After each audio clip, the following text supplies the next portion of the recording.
혹시 정부에서 주는 돈 있잖아요. 내가 받을 수 있는데도 이걸 모르고 그냥 지나치는 경우 없으신가요?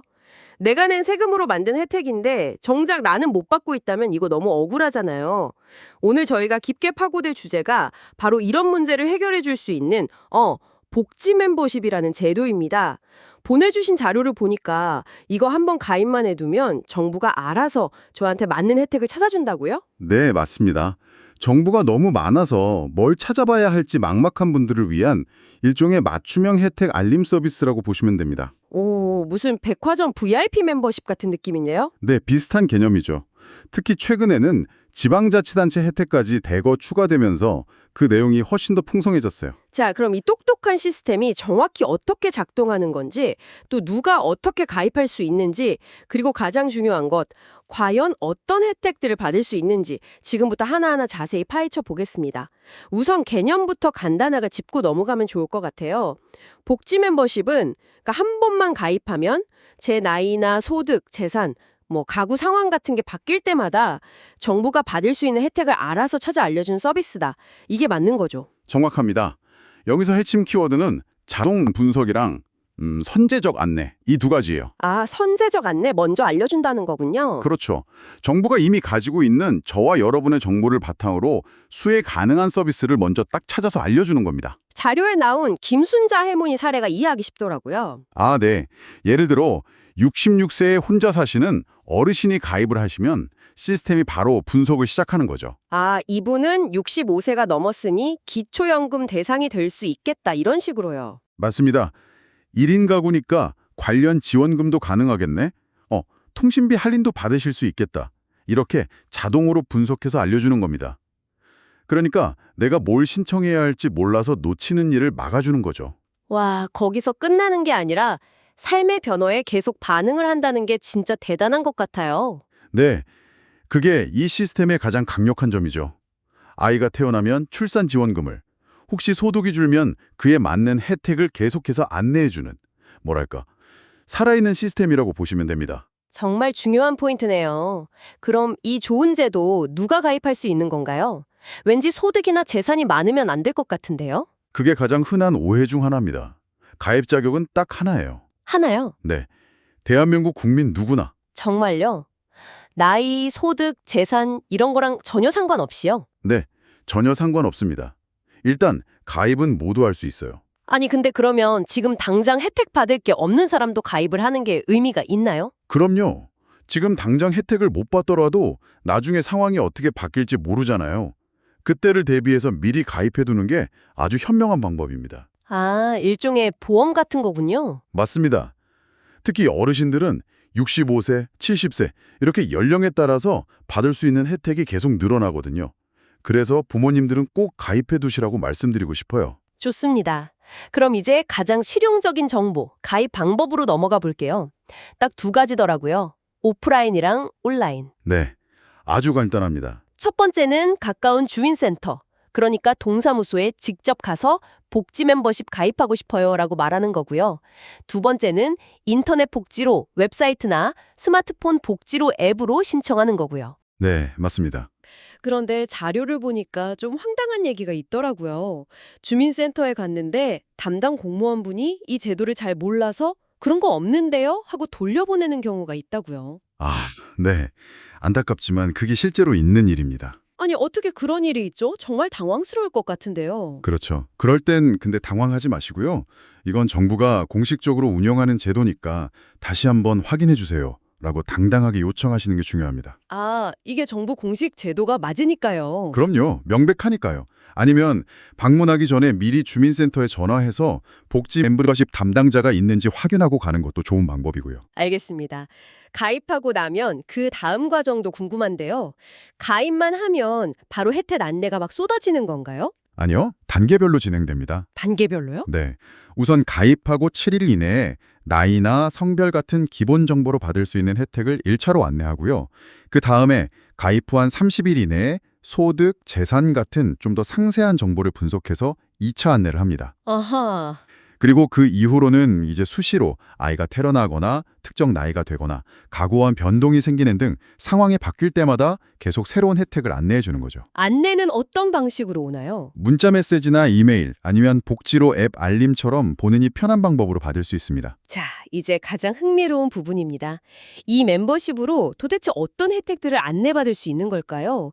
기존에 129가지였다가 최근에 34가지가 더 추가돼서 총 163가지라고 하는데요. 네, 맞습니다. 특히 지방자치단체 혜택이 추가된 게 핵심이더라고요. 네, 바로 그 점입니다.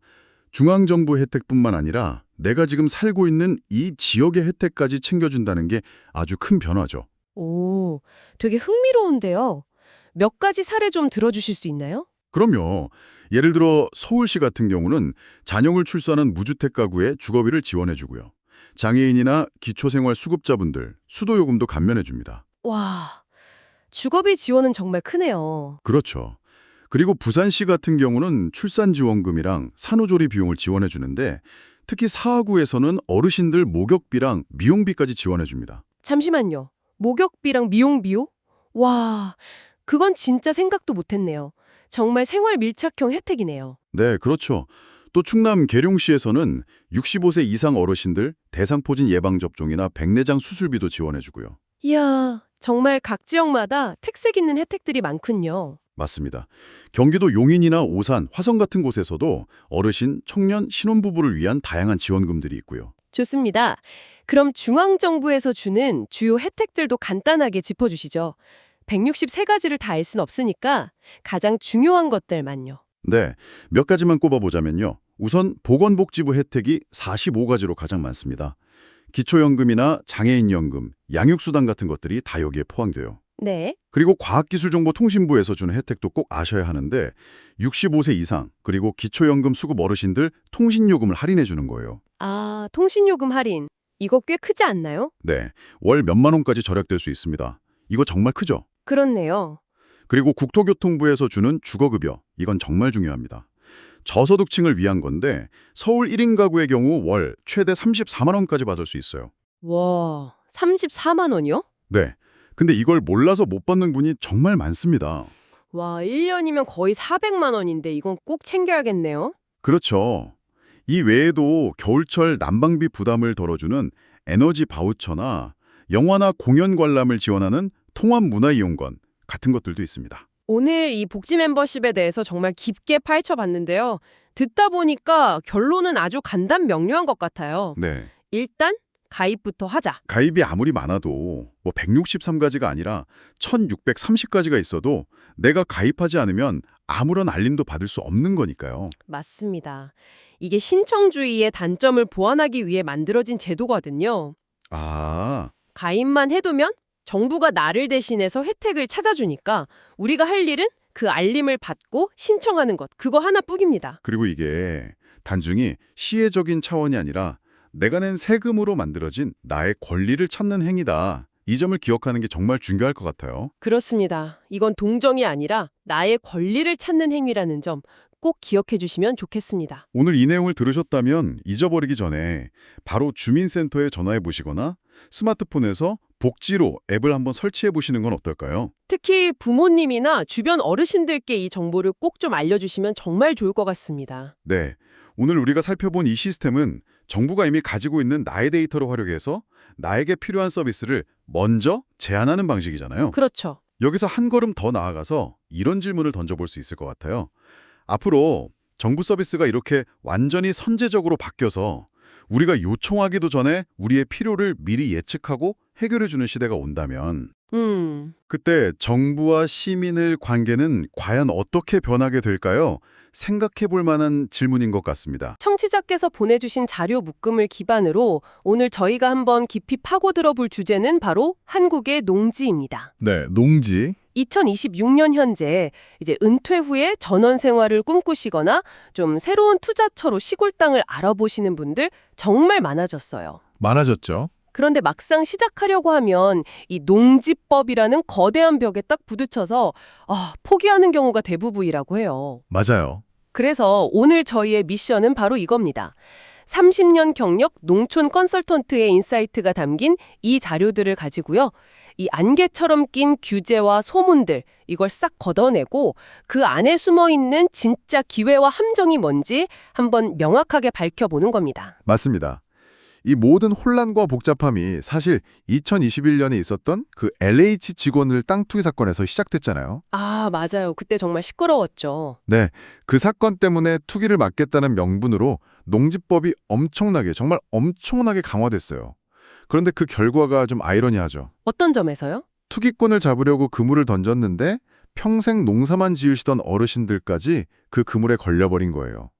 땅을 팔고 싶어도 팔지 못하는 상황이 벌어진 거죠. 아, 이 자료를 보니까 규제 이후에 시골 땅 거래량이 30% 넘게 줄었다고 하니 이게 얼마나 심각한 문제인지 짐작이 가요. 30%요?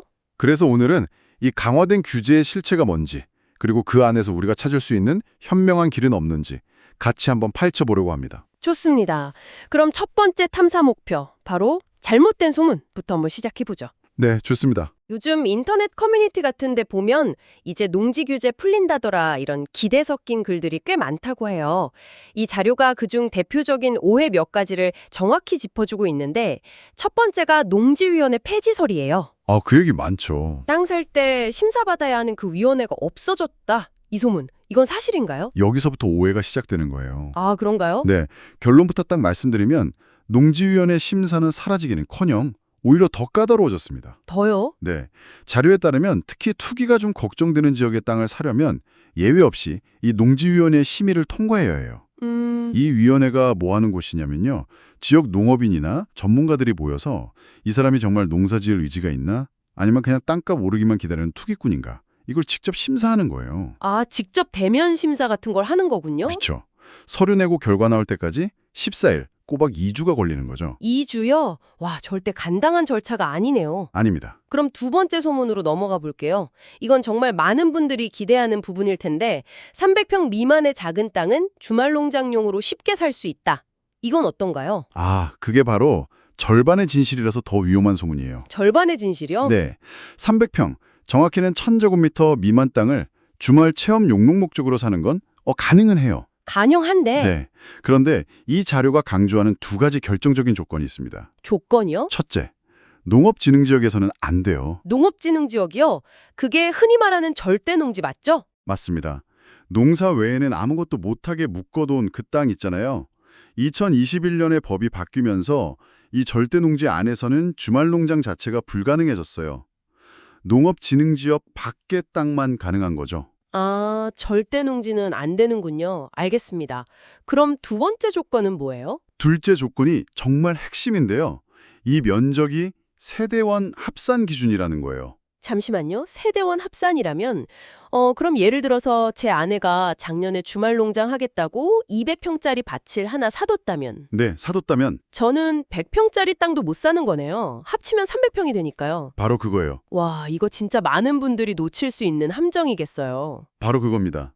같은 주민등록상에 있는 가족이라면 누가 사던 총 면적을 합쳐서 계산하거든요. 아, 그러니까 남편 이름으로 250평, 아내 이름으로 250평, 이렇게 500평 사서 널찍하게 주말 농장 해야지. 이런 계획은 이제 불가능하다는 거죠. 그렇군요. 그래서 자료에서도 이걸 굉장히 강조해요.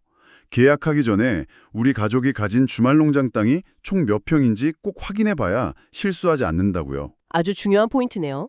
그럼 마지막으로 절대 농지가 언젠가는 주말 농장용으로 풀릴 거다? 이런 소문도 있다는데 이것도 그럼 사실이 아니겠네요. 네, 자료에 따르면 전혀 근거 없는 이야기라고 합니다. 오히려 농업진흥지역은 앞으로 더 엄격하게 보호하고 관리하는 추세고요. 그렇군요. 결국 이 첫 번째 파트 결론은 이거예요. 2026년 현재 농지를 사는 건 누가 그러더라 하는 정보에 기댈 게 아니라 여전히 아주 신중하게 그리고 정확한 정보를 가지고 접근해야 한다는 거죠. 이렇게 땅을 사는 게 까다롭다는 걸 확인하고 나니까 반대로 이미 농지를 가진 분들의 고민이 더 와닿아요. 그렇죠. 특히 연세 드신 어르신들은 이제 농사짓기도 힘에 부치는데 땅은 팔리지도 않으니 얼마나 답답하시겠어요. 맞아요. 정말 답답하시죠? 그런데 이 자료에서 정말 흥미로운 새로운 길 하나를 제시하더라고요. 바로 농지연금이라는 제도예요. 여기서부터는 관점을 완전히 바꿔야 해요. 관점을요? 네.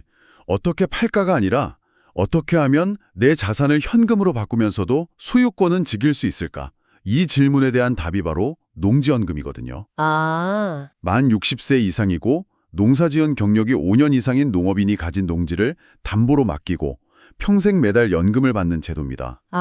그러니까 은행에 집을 맡기고 연금 받는 주택연금처럼 내 농지를 국가기관인 한국농어촌공사에 맡기고 매달 생활비를 받는 개념으로 이해하면 되겠군요. 정확합니다. 그렇게 생각하니까 훨씬 와닿네요. 네, 주택연금의 농지 버전이죠. 이 자료에 나온 두 가지 사례를 보면 이게 얼마나 매력적인지 바로 알 수 있어요. 사례가 있군요. 네, 첫 번째는 충남 서천에 사시는 최덕호 어르신 65세 사례인데요. 약 1억 5천만 원 가치의 돈을 담보로 매달 65만 원씩 평생 받으세요. 매달 65만 원이요? 네, 중요한 건 이 땅은 여전히 어르신 소유예요. 그냥 담보로만 제공한 거죠. 잠깐만요. 그럼 만약에 나중에 땅값이 1억 5천만 원보다 떨어지면 어떻게 돼요? 그 손해는 어르신이 다 감당해야 하는 거 아닌가요? 이게 제일 걱정되는 부분이거든요. 바로 그 점이 농지연금의 가장 큰 장점입니다. 아, 그런가요? 만약에 나중에 어르신이 돌아가셨을 때 땅값이 떨어져서 받은 연금 총액보다 적어져도 그 손해는 국가가 보전해줘요. 국가가요? 네, 가입자는 절대 손해볼 일이 없는 구조인 거죠. 반대로 땅값이 2억 3억으로 오르면요. 오르면요? 그때는 받은 연금 총액이랑 이자를 제외하고 남는 차액 전부를 자녀들이 상속받습니다. 와, 국가가 손해를 보전해준다는 건 정말 파격적인 조건이네요. 그런데 이게 너무 좋아 보여서 오히려 좀 의심이 들기도 하는데요. 그렇죠. 혹시 연금 액수가 시세에 비해 너무 적게 책정된다거나 뭐 가입 절차가 엄청나게 까다롭다거나 하는 단점은 없나요? 좋은 질문입니다. 물론 공시지가를 기준으로 평가하기 때문에 시세보다는 조금 낮게 책정될 수는 있어요. 아하. 하지만 안정성과 종신지급이라는 장점을 생각하면 충분히 고려할 만하죠. 그리고 이 자료의 두 번째 사례를 보면 활용법이 더 기가 막힙니다. 두 번째 사례요? 네, 전남 보성의 박순철 어르신 62세인데요. 2억 원짜리 논으로 매달 85만 원의 연금을 받으세요.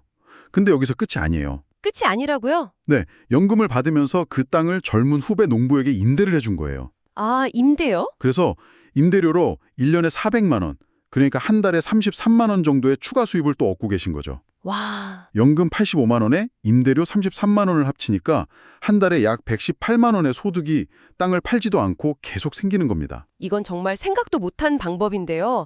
연금은 연금대로 받고 임대소득까지 추가로 얻은다니 그야말로 따박따박 현금 흐름이 두 군데서 생기는 거잖아요. 그렇죠. 자료를 더 보니까 6억 원 이하 농지는 재산세도 전액 감면해주고 가입자가 사망해도 배우자가 60세 이상이면 연금을 이어서 계속 받을 수 있다고 하더라고요. 맞습니다. 혜택이 정말 많죠. 이 컨설턴트 분이 만난 어르신들이 이런 좋은 걸 왜 이제야 알았을까 하고 한탄하셨다는데 그 마음이 100번 이해가 가네요. 그렇죠. 목돈 한 번 쥐는 것보다 매달 꾸준한 현금 흐름을 만들면서 소유권은 그대로 유지하고 세금 혜택까지 받는 게 안정적인 노후 설계에는 훨씬 유리할 수 있다는 걸 보여주는 아주 좋은 사례들이에요. 맞아요. 이런 규제들 때문에 섣불리 접근하기가 정말 어렵죠. 바로 그 점 때문에 이 자료의 마지막 부분이 정말 중요하게 느껴졌어요. 어떤 부분이요? 그럼에도 불구하고 나는 꼭 농지를 사야겠다고 결심한 분들을 위해 전문가가 이것만은 되발 확연하고 사라고 피가 끓는 심정으로 조언하는 10가지 체크리스트 말이에요. 아, 그 10가지 체크리스트. 네, 30년 경험이 그대로 녹아있는 것 같더라고요. 이 부분은 정말 농지 구매를 생각하신다면 핸드폰에 사진 찍어서 저장해둬야 할 내용이에요. 하나씩 같이 짚어볼까요? 첫 번째는 맹지를 피하라는 거예요. 길이 없는 땅이죠. 네. 제가 상담했던 분 중에 위성지도로만 보고 길이 있는 줄 알고 덜컥 계약했다가 알고 보니 그 땅으로 들어가는 유일한 길이 옆집 할아버지 개인 소유 땅이라서 매일 눈치 보며 다닌다는 분도 계셨어요. 생각만 해도 아찔하네요. 현장 답사는 정말 기본 중에 기본입니다. 자료에서는 최소 2m, 차가 들어가려면 4m 이상의 진입로를 직접 눈으로 확인하라고 강조하더라고요. 농기계도 못 들어가면 사실상 농사를 지을 수가 없으니까요. 맞습니다. 두 번째는 물이겠죠. 당연하죠. 농사에 물은 생명이니까요. 상수도가 들어오는지, 지하수를 팔 수 있는지, 아니면 근처에 물을 끌어올 계곡이라도 있는지 반드시 확인해야 해요. 물이 없으면 그냥 그림의 떡인 거죠. 그렇군요. 세 번째는 경사도. 네, 너무 경사진 땅은 보기는 좋아도 농기계 쓰기도 어렵고 비 오면 흙이 다 쓸려나려 가서 관리하기가 정말 힘들어요. 그리고 네 번째는 일조권, 즉 햇빛이겠네요. 작물이 잘 자라려면 남향이나 동남향 땅이 좋다는 건 뭐 집 구할 때랑 비슷한 것 같아요. 비슷하죠? 다섯 번째가 토질인데 이건 좀 전문가의 영역 같더라고요. 맞아요. 그래서 이 자료에서도 비전문가가 보기 어려우니 지역 농업기술센터에 문의하라는 조언을 하잖아요. 아, 그게 좋은 방법이겠네요. 네, 이게 정말 중요한 것 같아요. 우리가 혼자 땅 보러 가서 흙 한번 만져보고 좋은 흙이군 할 수는 없는 노릇이니까요. 맞아요. 돌이나 모래가 너무 많은 척박한 땅은 나중에 개량하는 데 돈이 더 들 수 있거든요. 그렇죠. 다음 여섯 번째는 주변 환경 확인하기. 이건 땅만 보지 말고 고개를 들어서 주변을 둘러보라는 이야기겠죠. 맞습니다. 근처에 공장이나 축사, 특히 양계장 같은 혐오 시설이 있으면 냄새나 소음 때문에 나중에 후회할 수 있으니까요. 그리고 일곱 번째는 미래 가치와 관련된 개발 계획을 확인하는 거요. 네, 이건 현재가 아니라 미래를 보는 눈이죠. 주변에 도로가 새로 뚫린다거나 산업단지가 들어오는 건 큰 호재가 될 수 있고요. 반대로 우리 땅 근처에 쓰레기 매립장이 예정되어 있을 수도 있어요. 헉! 이건 시청이나 군청 도시계획과에 문의하면 쉽게 확인할 수 있는 정보입니다. 여덟 번째는 가격의 적정성. 이건 뭐 기본이겠네요. 주변 시세를 충분히 알아보고 사야 바가지를 안 쓰겠죠. 그렇죠. 이제 마지막 두 가지는 법적인 문제들인 것 같아요. 네, 가장 중요하면서도 가장 놓치기 쉬운 부분이에요. 아홉 번째, 등기부등본 확인. 등기부등본. 실제 소유주가 계약하러 나온 사람이 맞는지, 이 땅의 빚이나 가압류 같은 복잡한 권리 문제가 얽혀있지는 않은지 반드시 확인해야 하고요. 그리고 마지막 열 번째, 마지막이요? 계약서를 꼼꼼히 봐야 해요. 특히 특약사항에 어떤 내용이 들어가는지 잘 살펴보고 조금이라도 애매한 부분이 있다면 돈이 좀 들더라도 변호사나 법무사의 검토를 받는 게 훨씬 안전하다고 이 자료는 아주 강력하게 권고하고 있어요. 야, 이건 뭐 아파트 사는 것보다 훨씬 꼼꼼하게 봐야겠네요. 그렇죠. 그래도 이 10가지만 기억하면 정말 큰 실수는 막을 수 있겠습니다. 그럼요. 오늘 이 자료들을 가지고 함께 탐험을 해보니 2026년 한국의 농지를 둘러싼 두 갈래의 길이 선명하게 보이는 것 같아요. 네, 두 갈래 길. 하나는 여전히 깐깐하고 복잡한 규제의 강을 건너 좋은 땅을 찾아 나서는 신규 구매자의 길이고요. 그렇죠. 다른 하나는 농지연금이라는 튼튼한 다리를 이용해 안정적인 노후를 설계하는 기존 소유자의 길이죠. 맞습니다. 결국 이 모든 이야기의 핵심은 카더라 통신이 아니라 정확한 정보가 얼마나 중요한지 다시 한번 깨닫게 되네요. 맞아요. 그리고 이 모든 복잡한 제도의 배경에는 투기는 막되 진짜 농업인은 보호하고 지원한다는 아주 큰 원칙이 자리 잡고 있어요. 아, 그 원칙이 중요하군요. 네. 이 원칙을 이해하면 왜 농지위원회 같은 규제는 까다롭게 유지되는지, 동시에 농지연금 같은 지원 제도는 왜 만들어졌는지 그 큰 그림이 보이실 거예요. 그렇겠네요. 결국 청취자께서 농지를 통해 얻으려는 것이 무엇인지 그 목적을 명확히 하는 게 현명한 선택의 첫걸음이 될 거라고 생각해요. 단순 투자인지, 실제 농사를 짓고 싶은 건지, 아니면 안정적인 노후 자금 마련인지 말이에요. 오늘 정말 유익한 탐험이었습니다. 이 자료들은 농지의 재정적 가치에 초점을 맞춰 많은 것을 알려줬는데요. 네, 여기서 한 걸음 더 나아가 청취자께서 스스로에게 던져볼 질문을 하나 남겨드리며 마무리할까 합니다. 어떤 질문이죠? 2026, 당신에게 시골 땅 한 조각을 소유한다는 것은 어떤 의미인가요? 그것은 단순히 수익률을 개선하는 재정적 투자입니까? 아니면 도시의 삶과는 다른 새로운 삶의 방식을 향한 전환입니까? 혹은 자녀들에게 물려주고 싶은 다음 세대를 위한 유산입니까? 어쩌면 그 근본적인 답을 찾는 것이 복잡한 규정을 공부하는 것보다 더 중요할지도 모르겠습니다.